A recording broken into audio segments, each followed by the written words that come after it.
stai per vivere un'esperienza davvero insolita. Quello che ascolterai è un metodo innovativo di apprendimento linguistico, l'ascolto simultaneo di due lingue attraverso la tecnologia binaurale. Questa tecnica sfrutta la straordinaria capacità del cervello di adattarsi e trovare pattern anche in situazioni complesse. Nei primi minuti potresti percepire le due voci come un insieme complesso. È perfettamente normale. Il tuo cervello sta calibrando i suoi filtri naturali. Non sforzarti di seguire tutto. Lascia che la lingua che già conosci ti guidi attraverso la narrazione, mentre la tua mente, spontaneamente, assorbe i ritmi e le melodie della nuova lingua. Questo processo è naturale come respirare. Con ogni ascolto, senza sforzo cosciente, i suoni diventeranno familiari, le pause significative, le intonazioni chiare. Stai per scoprire che imparare una lingua può essere incredibilmente semplice quando lavori con la natura del tuo cervello. Ora, mettiti comodo, indossa le cuffie e lascia che abbia inizio.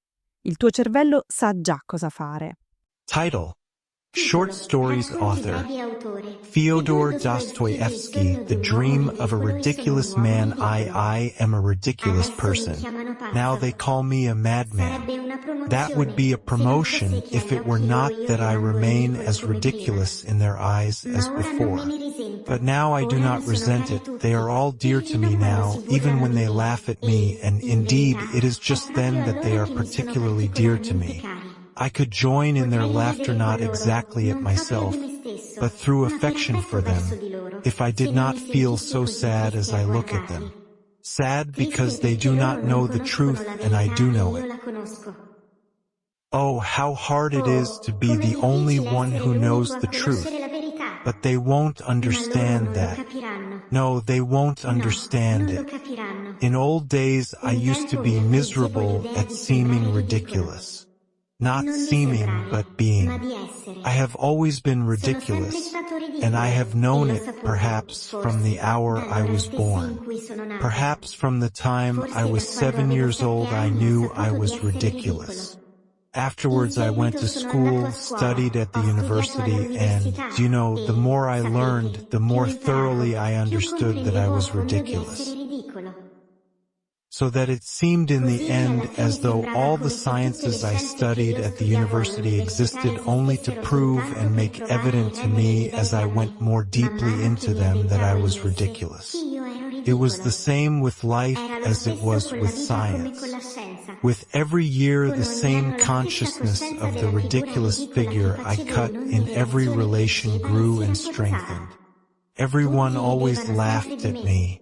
But not one of them knew or guessed that if there were one man on earth who knew better than anybody else that I was absurd, it was myself, and what I resented most of all was that they did not know that. But that was my own fault. I was so proud that nothing would have ever induced me to tell it to anyone. This pride grew in me with the years.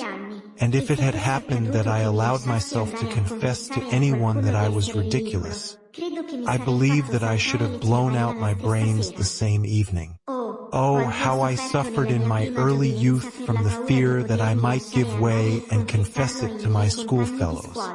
But since I grew to manhood, I have for some unknown reason become calmer, though I realized my awful characteristic more fully every year. I say unknown, for to this day I cannot tell why it was. Perhaps it was owing to the terrible misery that was growing in my soul through something which was of more consequence than anything else about me. That something was the conviction that had come upon me that under nothing in the world mattered under. I had long had an inkling of it, but the full realization came last year almost suddenly. I suddenly felt that it was all the same to me whether the world existed or whether there had never been anything at all. I began to feel with all my being that there was nothing existing . At first I fancied that many things had existed in the past, but afterwards I guessed that there never had been anything in the past either, but that it had only seemed so for some reason. Little by little I guessed that there would be nothing in the future either. Then I left off being angry with people and almost ceased to notice them. Indeed, this showed itself even in the pettiest trifles. I used, for instance, to knock against people in the street, and not so much from being lost in thought. What had I to think about? I had almost given up thinking by that time. Nothing mattered to me. If at least I had solved my problems. Oh, I had not settled one of them, and how many they were. But I gave up caring about anything, and all the problems disappeared. And it was after that that I found out the truth. I learnt the truth last November, on the 3rd of November, to be precise, and I remember every instant since. It was a gloomy evening, one of the gloomiest possible evenings. I was going home at about 11 o'clock, and I remember that I thought that the evening could not be gloomier, even physically.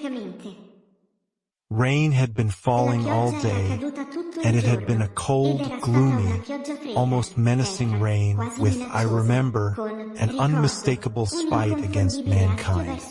Suddenly between 10 and 11 it had stopped, and was followed by a horrible dampness, colder and damper than the rain, and a sort of steam was rising from everything, from every stone in the street, and from every by-lane if one looked down it as far as one could. A thought suddenly occurred to me, that if all the street lamps had been put out it would have been less cheerless, that the gas made one's heart sadder because it lighted it all up. I had had scarcely any dinner that day, and had been spending the evening with an engineer, and 2 other friends had been there also. I sat silent. I fancy I bored them. They talked of something rousing, and suddenly they got excited over it. But they did not really care, I could see that, and only made a show of being excited. I suddenly said as much to them. "My friends," I said, "you really do not care one way or the other." They were not offended, but they all laughed at me. That was because I spoke without any note of reproach, simply because it did not matter to me. They saw it did not, and it amused them. As I was thinking about the gas lamps in the street, I looked up at the sky. The sky was horribly dark, but one could distinctly see tattered clouds, and between them fathomless black patches. Suddenly I noticed in one of these patches a star, and began watching it intently. That was because that star gave me an idea. I decided to kill myself that night. I had firmly determined to do so 2 months before, and poor as I was, I bought a splendid revolver that very day, and loaded it. But 2 months had passed, and it was still lying in my drawer. I was so utterly indifferent that I wanted to seize a moment when I would not be so indifferent. I don't know. And so for 2 months, every night that I came home, I thought I would shoot myself. I kept waiting for the right moment. And so now this star gave me a thought. I made up my mind that it should certainly be that night. And why the star gave me the thought, I don't know. And just as I was looking at the sky, this little girl took me by the elbow. The street was empty, and there was scarcely anyone to be seen. A cabman was sleeping in the distance in his cab. It was a child of 8 with a kerchief on her head, wearing nothing but a wretched little dress all soaked with rain. But I noticed particularly her wet, broken shoes, and I recall them now. They caught my eye particularly. She suddenly pulled me by the elbow and called me. She was not weeping, but was spasmodically crying out some words which she could not utter properly, because she was shivering and shuddering all over. She was in terror about something, and kept crying, "Mammy, Mammy!"